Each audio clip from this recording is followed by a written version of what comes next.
Hey, Dr. Dilbeck here. Welcome to class. I was just sitting here looking out my window in my office and thinking, wow, what a beautiful day. But I started to think about what that meant. What makes the day beautiful? Is it beautiful just because it's a sunny day?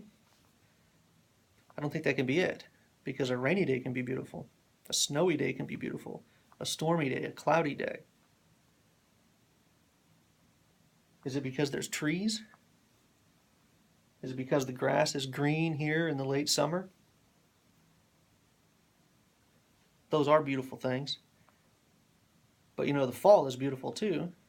And as the semester progresses and I look out my window, the leaves are going to drop, grass is going to turn brown, and probably by the end of the semester, even though it's hard to believe, there'll be a blanket of snow on the ground. All of that can be beautiful. So what does it mean that it's a beautiful day? That's a hard question to answer. But that's our theme for this semester: nature and beauty. What those two things are, what they have to do with one another, their relationship, our relationship to those things, how we think about them, how we define them, how we can preserve and protect them, and how they can continue to benefit us into the future. Well, that's just something to think about. That's our theme. That's what you'll be reading about. That's what you'll be writing about over the next 16 weeks. But I also wanted to introduce you to the course. I want to make sure you have the right textbooks. So this is the Norton Field Guide to Writing. This is the 4th edition. This is the new edition. If you have one that looks different than this, it's an older edition. Probably you'll still be able to find most of the readings, but they'll be on different pages, and it's up to you to kind of sort that stuff out. What you may not be able to find are the readings for week 1, which are new to this edition. And those are readings that prepare you to think about being in the academic context. That is, especially if you're a new student or a returning student, how is reading for school different than reading for fun? How is writing for school different than writing for fun or writing professionally? And they'll help you get in the right frame of mind for the work we're going to do over the next 16 weeks. But this is the book you need, and in the back there is a glossary and some other tools for you that we won't specifically use for the class, but I would encourage you to browse through this and be familiar with the handbook section in the back, in particular if you know you struggle with some of the grammatical and mechanical and punctuation issues.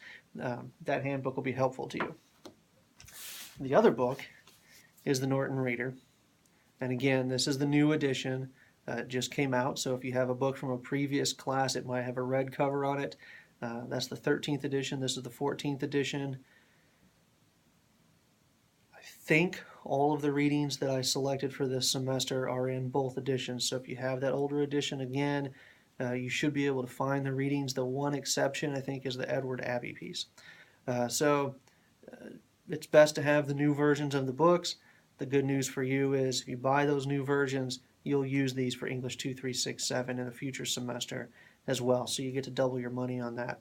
Plus, they're good books to have, good reference books to keep on your shelf. I wouldn't sell these back. All right, so those are the two books you should have. Make sure you've got them. You'll need them right away. You should be able to get them from the Columbus State Bookstore. You can get them on Amazon probably as well, but make sure you get the right editions.